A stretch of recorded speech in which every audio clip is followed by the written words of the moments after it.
नमस्कार साथियों, ये हमारा एवरेज का आज 17 लेक्चर है। इससे पहले हमने 16 लेक्चर को कंप्लीट किया है। ये एवरेज का 17 लेक्चर है और 17 लेक्चर का हमारा फर्स्ट क्वेश्चन है। हम फर्स्ट क्वेश्चन से शुरुआत करते हैं। क्या बोल रहा है? 25 अंकों की एक गणित की परीक्षा में 50 छात्रों में से 4 छात्रों को 0 अंक मिले। टोटल कितने छात्र हैं? 50। और परीक्षा कितने अंक की है? 25 अंक की। 50 छात्रों में से 4 छात्रों को 0 अंक मिले, मतलब 0 अंक मिले हैं। फिर क्या बोला है? शेष छात्रों का औसत अंक 10 है और जो शेष छात्र है ना, उनका औसत अंक कितना है? 10। सभी 50 छात्रों का औसत अंक कितना होगा? जो टोटल 50 छात्र है ना, उसका औसत अंक कितना होगा? देखिए, सबसे पहले मैं लिख देता हूं टोटल छात्र कितने हो गए? 50। अब क्या बोला है? 4 छात्रों को 0 अंक, 0 अंक मिले हैं भाई 4 छात्रों को, तो बच गए कितने? 46 छात्र। क्योंकि 50 में से अगर 4 छात्रों को 0 अंक मिले हैं तो कितने बच गए? 46 छात्र। फिर क्या बोला है? शेष छात्रों का औसत अंक 10 है। जो 46 छात्र बच गए ना, शेष छात्र, उनका औसत अंक कितना है? 10। मतलब 46 छात्रों का औसत अंक कितना आया है? 10।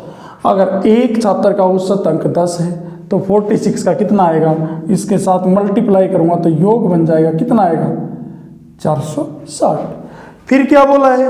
ये हमारे पास 46 छात्रों का योग आ गया औसत का, क्योंकि एक का 10 है तो 46 के साथ मल्टीप्लाई करूंगा तो कितना आएगा?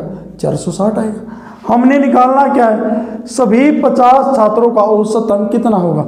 हमने सभी का निकालना है, सभी छात्रों का औसत अंक।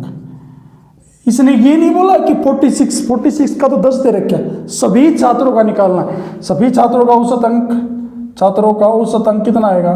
टोटल कितना बच गया हमारे पास? 46। टोटल नंबर ऑप्शन कितना है? 460 बाई में। टोटल नंबर कितने हैं? टोटल छात्र कितने हैं हमारे पास? 50। तो बाई में मैं क्या कर दूंगा? 50। हम क्या करेंगे? अब इसको कैंसिल आउट करेंगे। 0 से हम इस 0 कैंसिल करेंगे और 5 से काटेंगे। कितने पे कटे? 9। अब कितने बचाएगा? 0.2। तो कितना आएगा? 9.2। इसने बोला क्या है? इसने बोला है सभी 50 छात्रों का औसत अंक कितना होगा। तो सभी 50 छात्रों का जो औसत अंक आना कितना आया?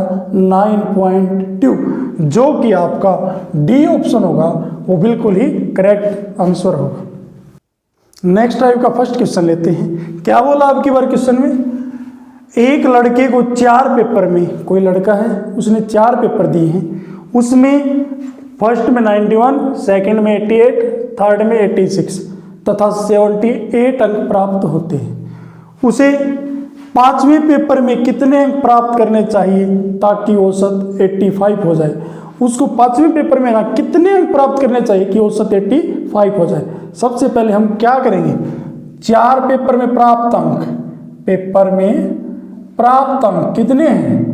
हम लिख लेता हूं 91 प्लस 88 प्लस 86 प्लस 78।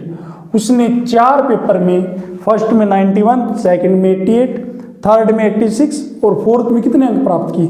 78। अब चारों पेपर में टोटल कितने अंक प्राप्त किए? इनको ऐड करेंगे, कितना आएगा? 343। फिर क्या बोला है? उसे 5वें पेपर में कितने अंक प्राप्त करने चाहिए कि औसत 85 हो जाए? देखिए, औसत दे रखा है, 5 पेपर का औसत कितना बना रखा है? 85। ये 85 औसत हमेशा कितने का होता है? औसत 1 का होता है। 1 का अगर 85 है तो 5 के साथ मैं मल्टीप्लाई कर देता हूँ तो 5 पेपर का योग कितना बनेगा? 5 5 जाओ 25 टू 8 5 जाओ, कितना आएगा? 425, 425। उसे 500 पेपर में कितने अंक प्राप्त करने पड़ेंगे? 425 अंक प्राप्त करने पड़ेंगे, तब औसत कितना आएगा? 85 आएगा। बट इसने किया क्या है? इसने 4 पेपर में 343 अंक प्राप्त किए हैं, तो 5वें पेपर में कितने अंक प्राप्त करने होंगे? 4 में इतने किए और 5 का औसत कितना बन रहा है? 425। 5 के औसत में से 4 का औसत को माइनस करूंगा तो 5वें पेपर के अंक आ जाएंगे। 5वें पेपर में प्राप्त अंक कितने आ जाएंगे? 425 में से 5 पेपरों के कुल योग में से 4 पेपरों के योग को माइनस कर देता हूं तो 5वें पेपर में कितने अंक प्राप्त हो जाएंगे वो आंसर आ जाएगा। अब इसमें 343 को माइनस करता हूं, अब इसमें 5 में से 3 को माइनस करता हूं 2, यहाँ पे कितना बचा? 12 में से 4 को माइनस करता हूं 8। उसे 5वें पेपर में कितने अंक प्राप्त करने होंगे? उसे 5वें पेपर में 82 अंक प्राप्त करने होंगे तो औसत कितना आ जाएगा? औसत 85 आ जाएगा। तो कितने अंक प्राप्त करने होंगे 5वें पेपर में? 82, जो कि आपका ए ऑप्शन होगा वो बिल्कुल ही करेक्ट आंसर होगा। नेक्स्ट टाइप का फर्स्ट एग्जांपल लेते हैं। एक क्वेश्चन और बोला है, क्या बोला है? 3 संख्याओं में से दूसरी संख्या ना वो पहली की दोगुनी है। जो दूसरी संख्या ना पहली की दोगुनी तथा तीसरी संख्या की तिगुनी है।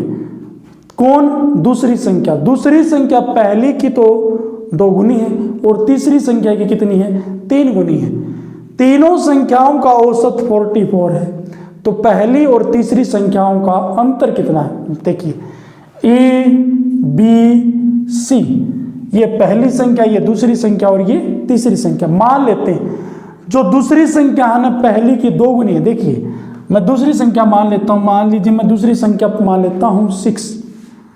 जो दूसरी संख्या पहली की दोगुनी, दोगुनी कब होगी? जब मैं पहली को 3 मानूंगा, क्योंकि बी दूसरी होगी ना इसकी दोगुनी होगी।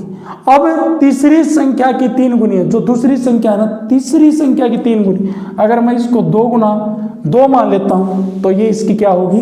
3 गुनी। फिर रिपीट कर देता हूं, तीनों संख्याओं में से दूसरी संख्या पहली की 2 गुनी। अगर मैंने दूसरी को 6 माना है तो पहली संख्या की 2 गुनी होगी दूसरी, सही बात।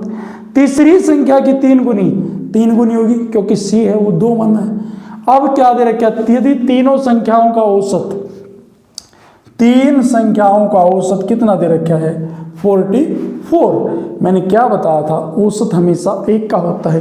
3 के साथ मल्टीप्लाई करेंगे तो कितना आएगा? 132। अब ये क्या बन गया? 3 के साथ मल्टीप्लाई करने के बाद ये योग बन गया। अब योग बन गया तो इन तीनों संख्याओं को भी ऐड कर देंगे, क्योंकि 1 यूनिट की वैल्यू हमने निकालनी पड़ेगी। 6 और 3 को ऐड करेंगे, 9 और 2 कितना है? 11 यूनिट की वैल्यू कितनी दे रखी है? 132। 1 की निकालेंगे तो कितना हो जाएगा? 22 में चला जाएगा। 1 यूनिट की वैल्यू कितनी है? 11 एकम 11, बचे कितने हैं? 11 दूनी 22। 1 यूनिट की वैल्यू आई है 12। निकालना क्या है? पहली और तीसरी संख्याओं का अंतर क्या होगा? चाहे तो पहले निकालिए, 12 की 3 के साथ मल्टीप्लाई करूँगा तो 36।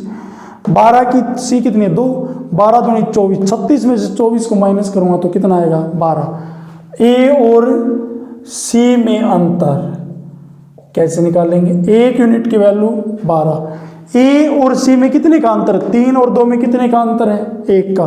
तो सिंपली कर देंगे, 12 गुणा में 1 कितना आ जाएगा? 12। पहली और तीसरी संख्या का अंतर कितना आएगा? 12। या आप ऐसे कर सकते हैं, 12 के 3 के साथ मल्टीप्लाई करूँगा तो 36 ए का मान, और सी का मान कितना आ जाएगा? 12 के 2 के साथ मल्टीप्लाई करूँगा तो कितना आएगा? 24। 36 में से 24 को माइनस करेंगे तो भी कितना आएगा? 12। या आप अंतर से भी कर सकते हैं। तो पहली और तीसरी संख्या का जो अंतर आएगा ना वो कितना आएगा? 12। इस क्वेश्चन के अंदर समझने की जरूरत क्या है? ये चीजें आपको पता होनी चाहिए। इसने जो पहली सीक्वेंस बोली है ना, पहली संख्या दूसरी संख्या पहली की 2 गुनी, मैंने दूसरी संख्या को 6 माना। जो दूसरी संख्या पहली की 2 गुनी, इसको कितना होगा? ये इसकी 2 गुनी होगी, सही बात। तीसरी की 3 गुनी होगी। बस यहाँ से क्वेश्चन सोल्व हो जाता है। उम्मीद करता हूँ आपको ये क्वेश्चन अच्छे समझ में आया होगा। ये हमारा इस वीडियो का लास्ट क्वेश्चन था। अगर आपको हमारी ये वीडियो पसंद आई है तो हमारे चैनल को लाइक करें, सब्सक्राइब करें। धन्यवाद।